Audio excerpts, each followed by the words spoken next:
El govern vol garantir que tothom accedeixi a la cultura, sobretot els col·lectius en situació de vulnerabilitat o en risc d'exclusió social.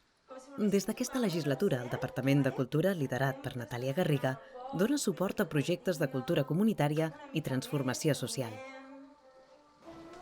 Per exemple, l'associació Regeneres de Manresa, formada per dones marroquines i catalanes, és destinatària dels ajuts. A mi m'agrada molt la música i pensar, ostres, conèixer dones marroquines en un ambient així alegre i de festa, no? Una mica de cultura, ha de ser molt xulo. Per això estic aquí, sí, sí. Regeneres porta a terme el projecte Gatzara al Gazara, d'intercanvi cultural a través de la música tradicional i popular.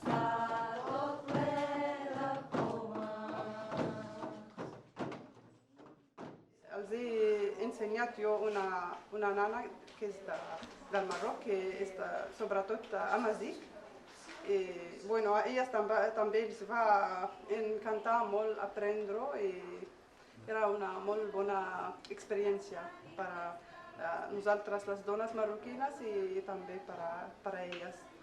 Era un intercanvi molt interessant i bueno, ho vam passar molt bé.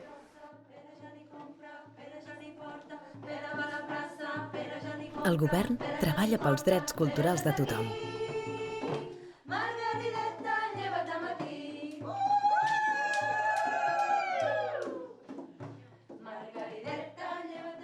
Generalitat de Catalunya. Sempre endavant.